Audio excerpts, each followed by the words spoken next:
Habits form the backbone of just about everything we do. Consciously or subconsciously, our brain makes decisions based on patterns of behavior that we don't always even recognize.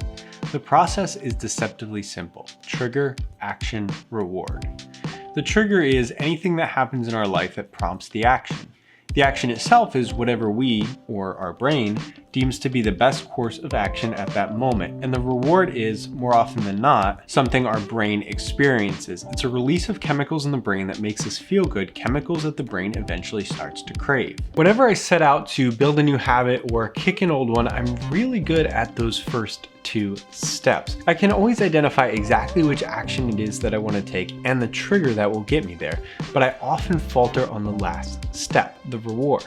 For most of our habits, especially the ones we form unintentionally, the primary reward is neurological. It's a firing of dopamine in the reward system of the brain that signals that what we did was a good thing. It kept us out of danger or was pleasurable. But the problem is that the habits that we want to build don't exactly go in line with the brain's reward system. Exercise doesn't help us survive. In fact, it hurts our body in the short term for long-term gain. Eating broccoli doesn't give us the same pleasurable sensation as eating a bag of chips. Taking a cold shower means putting our body in physical pain.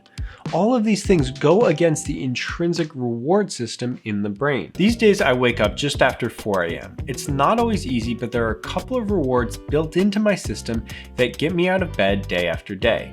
I get to spend extra time with my wife as I drive her to work early in the morning. If I kept sleeping, I'd miss that. And then I get to go to the beach and experience the sunrise. It's such a beautiful occurrence, and my daily walk or run on the beach wakes me up enough that I don't even remember not wanting to get out of bed. But that's where my habit routine breaks down. See, up until that point, I've got a cycle of trigger, my alarm, action, getting out of bed, getting ready, getting out the door, and reward, getting to spend more time with my wife and getting to go to the beach. But when I get home, I try to get right into other work, doing the dishes, cleaning the house, editing, all before starting my actual day job at 9. What ends up happening though is that I get home and work feels too daunting, so I get back in bed or I sit down and scroll on my phone until my day job starts, and I'm left wondering how an hour or two has already passed.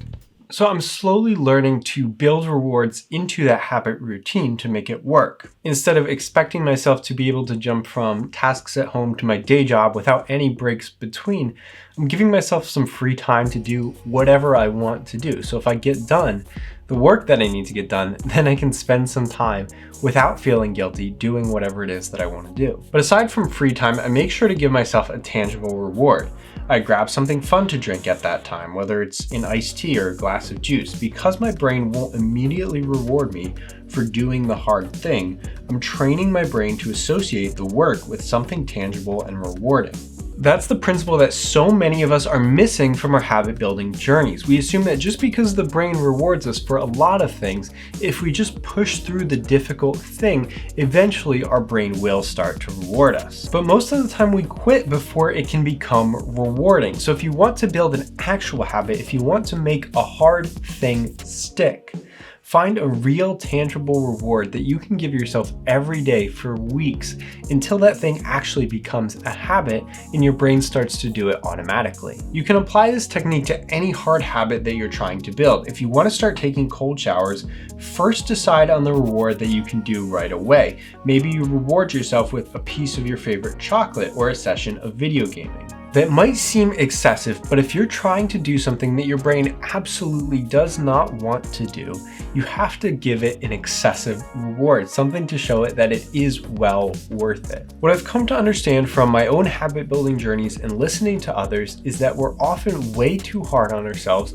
and rarely give ourselves rewards with no strings attached. So get excessive, pick something that's hard to do, and then find a reward that's so motivating you almost have no choice but to do the hard thing.